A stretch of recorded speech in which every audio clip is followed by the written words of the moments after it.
हिमानी का कमरा नरम हल्की रोशनी से भरपूर था। सोफे पर 2 कप चाय रखे थे, जिससे हल्की हल्की भाप उठ रही थी।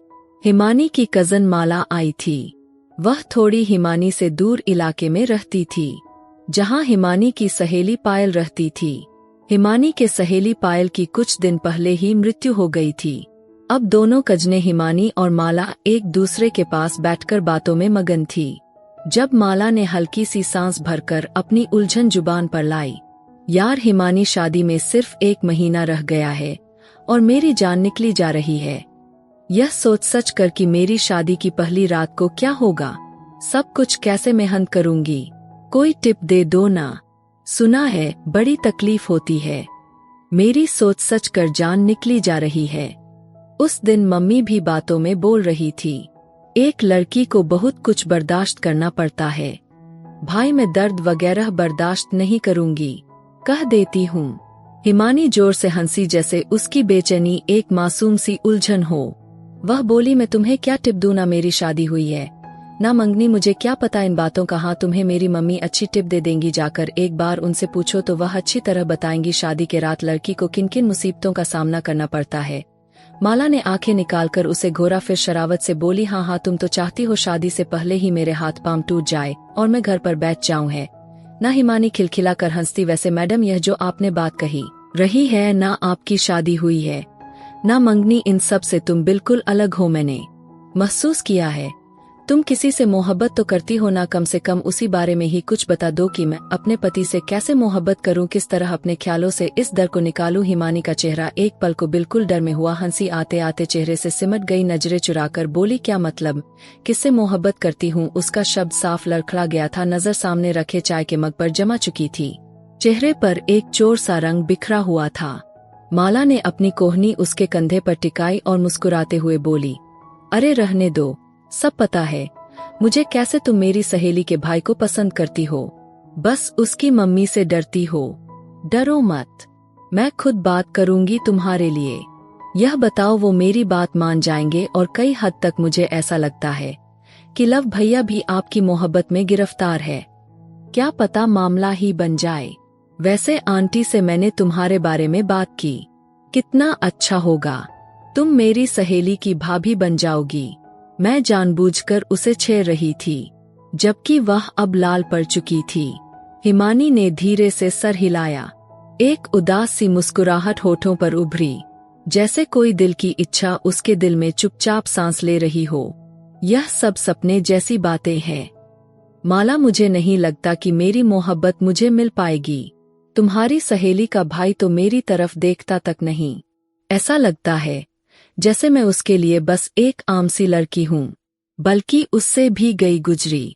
उसकी आवाज में थोड़ी उदासपन दिखाई दिया था, आंखों में चमक जो हमेशा मौजूद होती थी, जो कुछ मध्यम सी हो गई। माला कुछ पल चुप रही। शायद वह हिमानी की उस खामोश इच्छा को समझ रही थी, या फिर अपनी शादी के डर को थोड़ी देर के लिए भूल चुकी थी। फिर अचानक बोली, अच्छा अब छोड़ दो इन बातों को, मुझे यह बताओ मैं क्या करूं। दिल अजीब सा घबरा रहा है यार। यह लड़के बहुत तेज होते हैं, उन्हें शादी की रात का सब पता होता है, बल्कि उससे आगे का भी सब मालूम होता है। एक हम ही होती है जो बेवकूफी में रह जाती है। मेरी कोई मैच्योर दोस्त होती तो मुझे सब बता देती। अब पता नहीं क्या होगा। डर के मारे मेरी जान निकल रही है।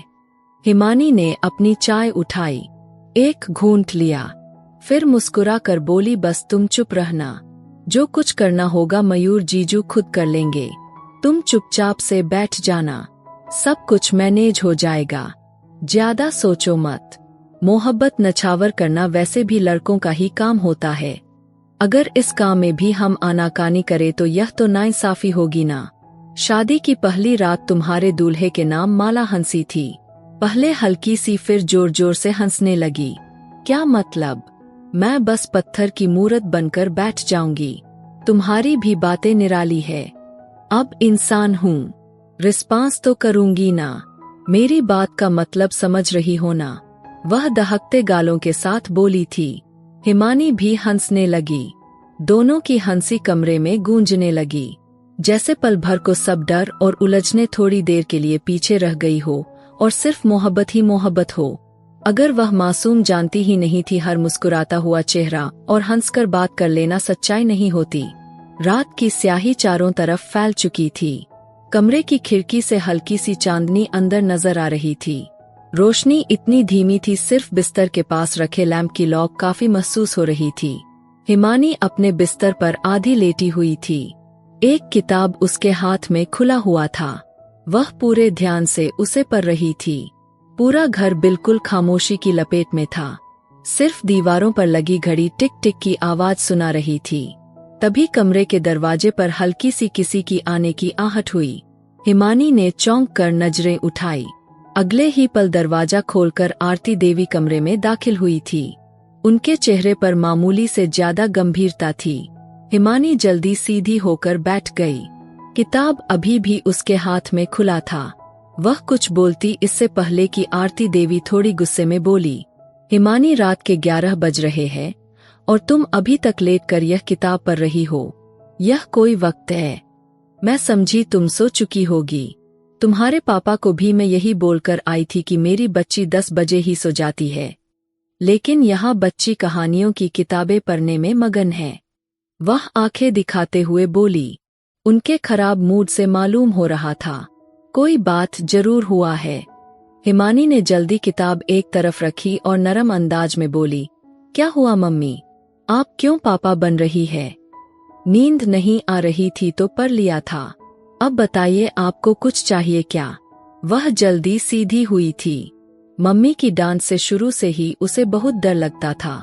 बेशक वह लाडली थी, लेकिन कुछ हद तक ही थी जो आरती देवी ने अपने घर में रोल रखा था, जिसकी पाबंदी उसके पति और बेटी दोनों पर लागू थी।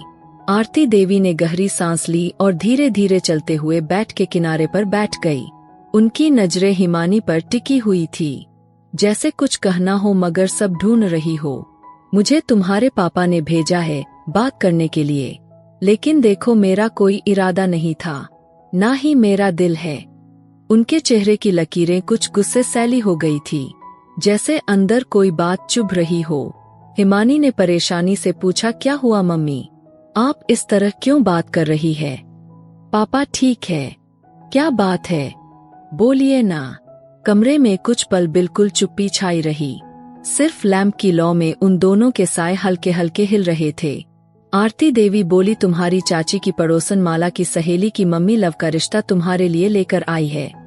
उन्होंने तुम्हारे बारे में बात की है, तुम्हारे पापा से, और अभी तुम्हारे पापा ने कुछ नहीं कहा है, लेकिन तुम जानती हो तुम्हारी आंटी का व्यवहार कैसा है।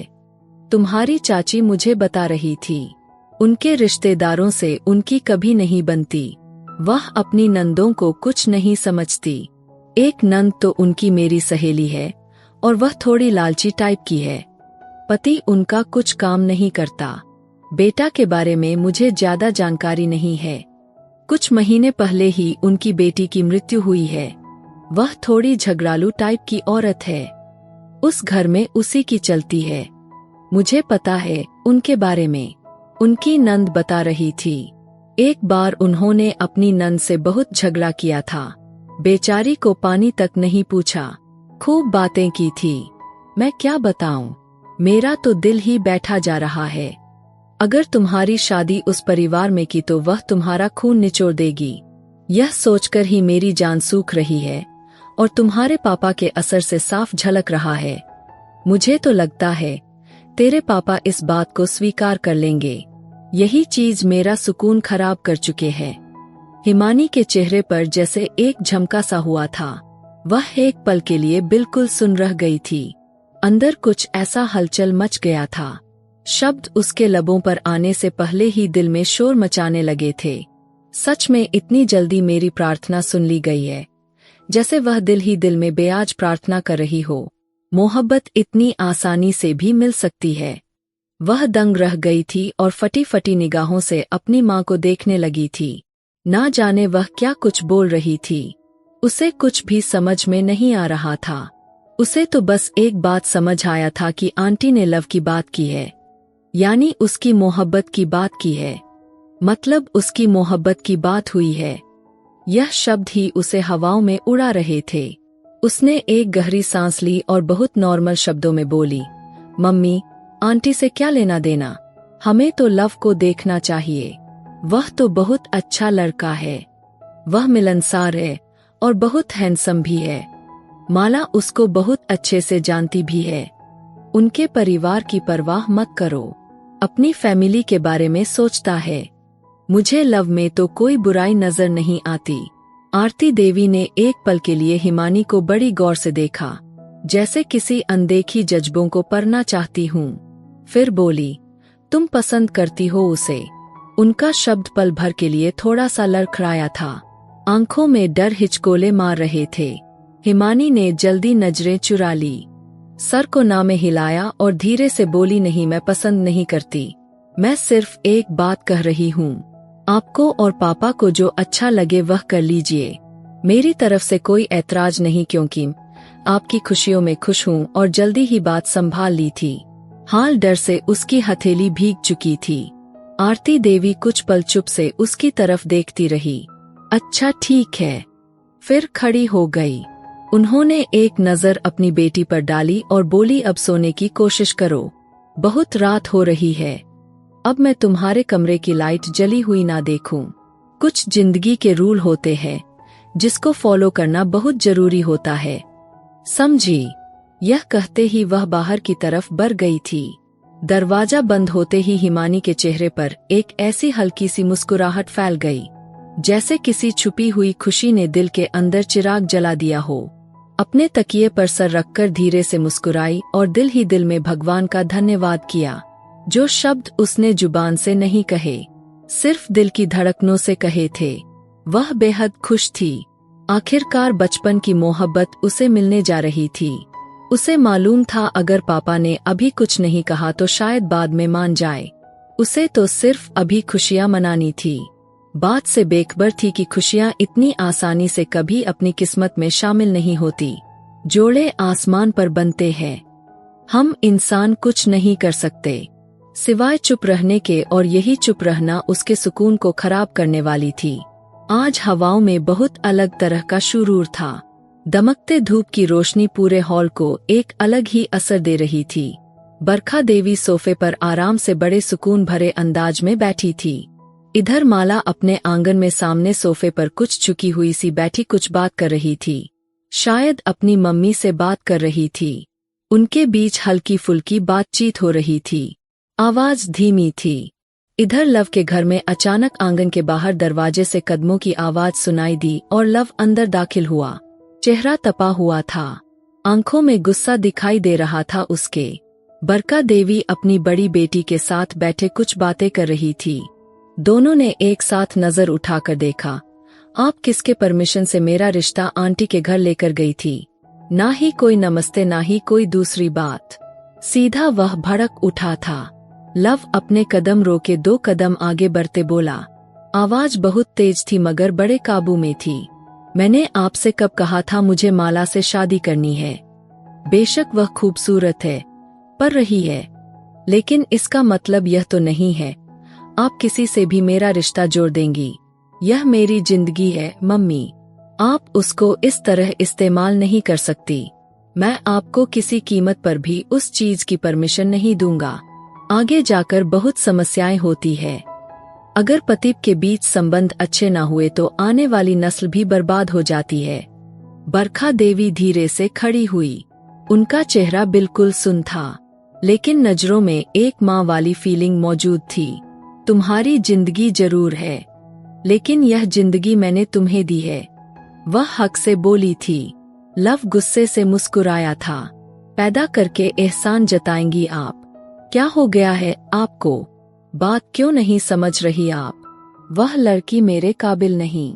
मैं एक अलग तरह का इंसान हूँ, जिसे जिंदगी अपनी मर्जी से जीनी होती है, और वह एक ऐसी लड़की है जिसकी जिंदगी को उसके माँ बाप ने कंट्रोल करके रखा हुआ है।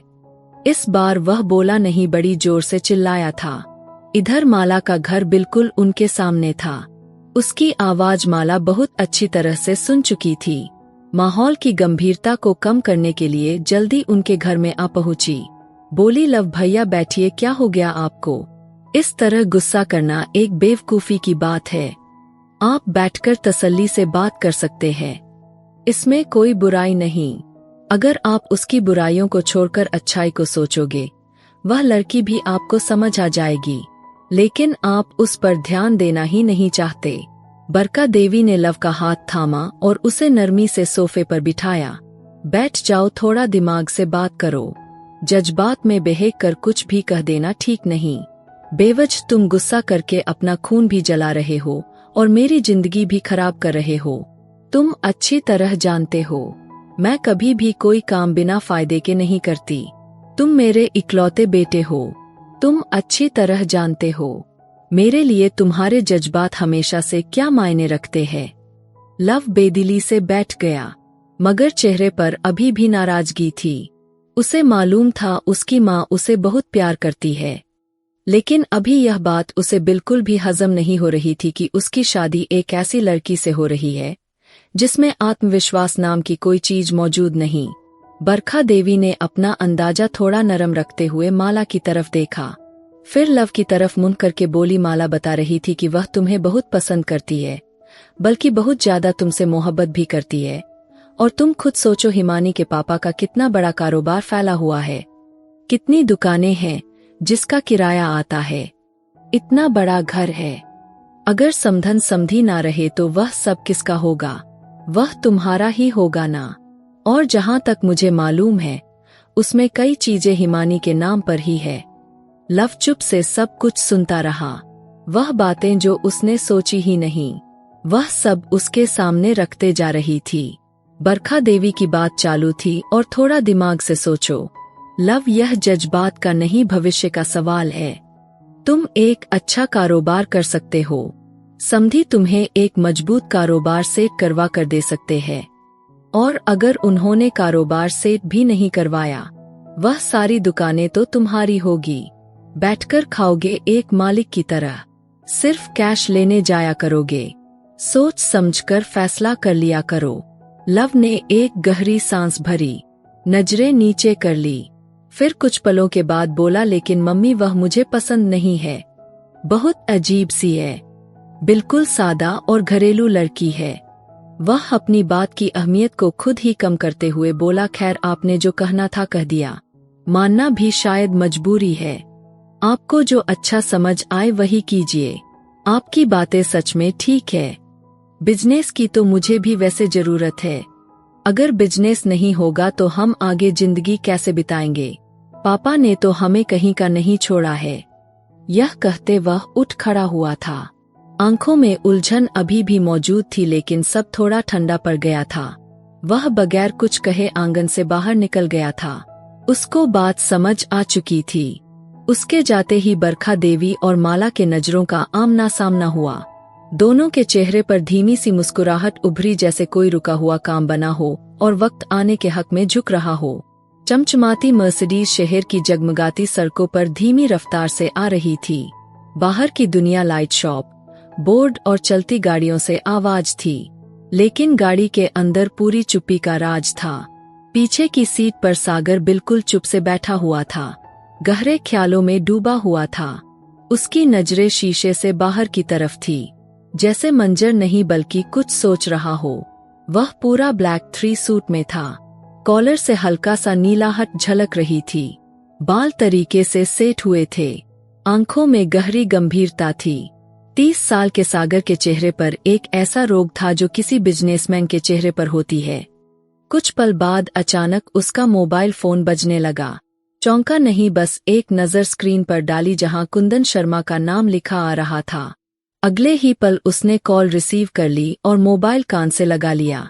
अगर इस जगह कोई और आदमी होता, कभी भी फोन रिसीव ना करता। यह उसके काम का वक्त और इस वक्त वह किसी भी तरह की आनाकानी नहीं चाहता था।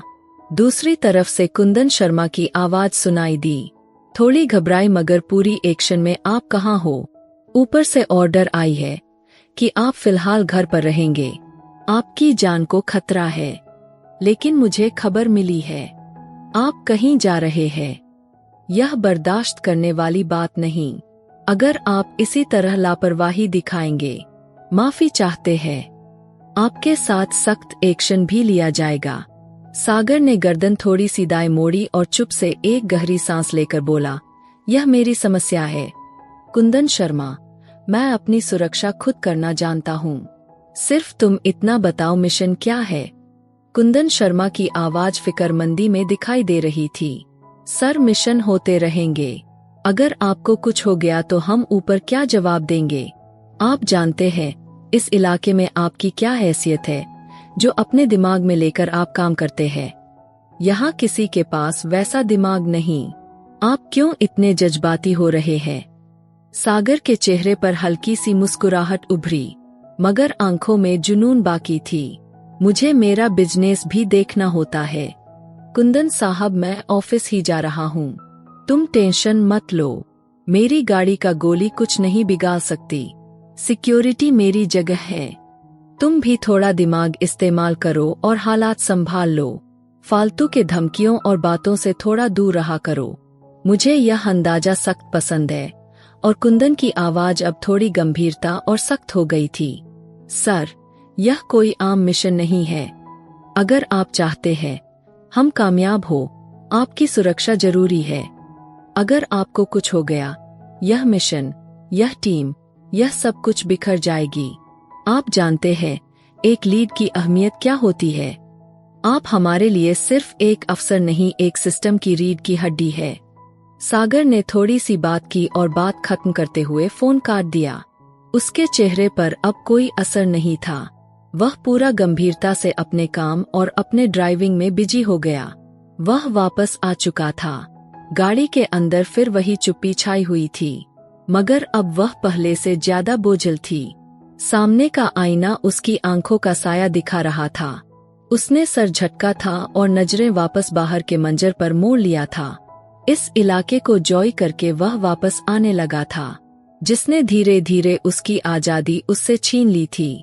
सुबह की हल्की रोशनी खिड़की के पर्दे से छन छन कर खाने की मेज पर पड़ रही थी। किचन से ताजा पराठे और सरसों की साग की खुशबू आ रही थी। टेबल पर चाय की केतली रखी थी।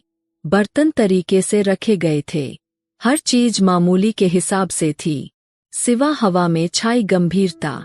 इधर हिमानी कॉलेज के लिए निकल रही थी। बाल खुले थे, चेहरे पर नमी और ताजगी नाश्ते की मेज पर पहुंची थी कि उसने अपने पिता रामगोपाल साहब को फोन पर गुस्से से बात करते सुना और अगले पल वह बेचैन सी हो गई थी।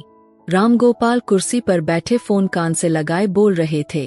आवाज दबंग और शक था। अगर मैं रिश्ते से मना कर रहा हूँ, बरखा देवी, तो इसमें क्या बुराई है। वह मेरी बेटी है, मैं उसे अच्छी तरह जानता हूँ। तुम्हारे घर में वह सरवाइव नहीं कर पाएगी। तुम बहुत अच्छी हो, तुम्हारा परिवार भी अच्छा है, लेकिन रिश्तेदारी करके तुमसे अपना दोस्ती वाला रिश्ता खराब नहीं करना चाहता। बहन जी, यह रिश्ता ना हो तो ज्यादा ठीक होगा। यह शब्द जैसे हिमानी के सीने में भाला बनकर उतरा था। वह रुक गई थी, कदमों की आवाज दब गई थी, चेहरे पर परेशानी फैल गई थी, नजरें बाप पर जम गई थी, जो उसके सबसे बड़े रक्षक थे। आज उसकी उम्मीद के महल को गिरा रहे थे। रामगोपाल अभी बोल ही रहे थे, अच्छा ठीक है, अब फोन रखो, बाकी बातें आमने सामने कर लेंगे, मगर दिमाग में बैठा लो, यह रिश्ता जोड़कर अपनी दोस्ती वाला रिश्ता खराब नहीं करना चाहता। यह कहते ही उन्होंने फोन मेज पर रख दिया। हिमानी की सांस जैसे अटक गई हो, आंखों के सामने अंधेरा छाने लगा। कुछ पल वही बिल्कुल सुन खड़ी रह गई, जैसे जमीन ने पाँव पकड़ लिए हो। चेहरे की रंगत पीली पड़ चुकी थी, दिल जैसे सीने से बाहर आ जाएगा। अभी 1 हफ्ता ही तो हुआ था इस बात को तय हुए जिसमें उसकी प्रार्थनाएं सुन ली गई थी। वह रिश्ता जिसे वह दिल से चाहती थी, कैसे एक पल में बाप की एक कॉल ने सब कुछ मिट्टी में मिला दिया था। रामगोपाल ने उस पर एक नजर डाली, जैसे उसकी मौजूदगी को अभी भी महसूस किया हो। बेटा बैठो, नाश्ता ठंडा हो रहा है। हिमानी ने नजरें चुरा ली, बेदिली से नाश्ता करने लगी। उसे अपनी हालत जुबान पर लाने की हिम्मत नहीं थी। वह धीरे से बोली, जी पापा, और चुप से आकर कुर्सी पर बैठ गई। मरेमरे हाथों से निवाला तोड़कर आधा निवाला खाया। सब कुछ आंखों के सामने होते हुए भी बेरंग सा लग रहा था। उसके कानों में अभी अपने पिता के शब्द गूंज रहे थे, वह मेरी बेटी है, मैं उसे अच्छी तरह जानता हूँ, वह वहाँ सरवाइव नहीं कर पाएगी। नाश्ता वैसा ही जैसे रखा हुआ था, मगर आज उसका स्वाद खत्म हो चुका था, जैसे मेज पर खाने के बजाय सपनों का महल बिखर गया हो। दोपहर का वक्त था, सूरज सर पर था, गर्मी मामूली से कुछ ज्यादा महसूस हो रही थी। सड़कें बेहद सुनसान थी, कहीं कहीं गाड़ियों की हल्की फुल्की रफ्तार आ जा रही थी। हिमानी कॉलेज से वापसी पर अपनी ही धुन में चलती जा रही थी। उसके कदम सुस्त थे, चेहरे की रंगत फीकी थी, आंखों के सामने हल्के साए दिखाई दे रहे थे। कपड़ों से पसीना थोड़ा गीला हो चुका था, कंधे पर बैग रखा हुआ था, लेकिन वह जैसे अपने आसपास से बिल्कुल बेखबर थी। दिमाग में सिर्फ एक ही बात गूंज रही थी, पापा का वह शब्द जो सुबह नाश्ते की मेज पर सुन लिया था। हर कदम उसके साथ उसका दिल और भारी होता जा रहा था। उसी पल अचानक एक अनजानी सी आहट ने उसका ध्यान बटाया। कोई अनजान आदमी किसी की नजर उस पर महसूस हुई। उसने बेकाबू होकर गर्दन मोड़ा। सामने एक बड़ा चमचमाता हुआ ब्लैक कलर की बुलेट मोटरसाइकिल रेस्टोरेंट के पास खड़ा था। गाड़ी के साथ ही एक हैंडसम सा आदमी मोबाइल पर बात कर रहा था। 3 पीस सूट में, आंखों पर सनग्लासेस, चेहरा पूरा भरोसा और मंजर कुछ पलकों जैसे रुक सा गया था। लेकिन फिर अचानक हिमानी की नजर सड़क के उस पार गई। एक आदमी संभलते कदमों के साथ बंदूक हाथ में थामे उस हैंडसम से आदमी के तरफ निशाना लगा चुका था। हिमानी का दिल जैसे हलक में आ गया हो। वह पल भर को बिल्कुल सुन हो गई, फिर आंखें फाड़कर उस मंजर को समझने की कोशिश की। बगैर कुछ समझे जोर से उसने बैग नीचे फेंका और तेजी से उस हैंडसम आदमी की तरफ दौड़ लगा दी। कोई चिल्ला रहा था, सागर नीचे, लेकिन इससे पहले कि हिमानी पूरी ताकत से सागर को धक्का दे चुकी थी। दोनों जमीन पर गिर चुके थे कि अगले ही पल हवा में गोलियों की आवाज गूंजी। एक नहीं, दो नहीं, 4 अब गोलियां कुछ पल जैसे रुक सा गया हो। हिमानी जमीन पर थी और उसके ऊपर वह आदमी सागर फिर एकदम से होश में आया। उसे देख रहा था, नजरों में एक पसंद की चाह जागी थी।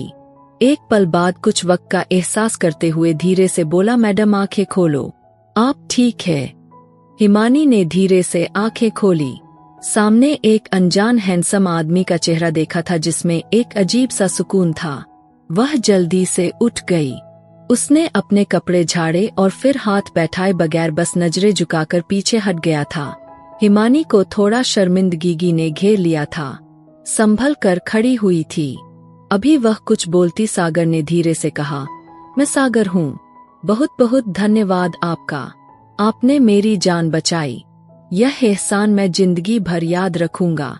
हिमानी थोड़ा सा गंभीर हुई और फिर नॉर्मल होकर बोली, अगर इतने बड़े वीआईपी है तो कम से कम अपने कार्ड को बताकर रखा करो, आपकी वजह से कोई और भी निशाने पर आ सकता है, इस तरह खुलेआम आपको नहीं घूमना चाहिए। यह कहकर वह तेजी से अपने बैग की तरफ बढ़ी थी। उसे उठाया और पलट कर देखे बिना चल पड़ी। वह पहली ऐसी लड़की थी जिसे सागर को अपने कब्जे में कर लिया था।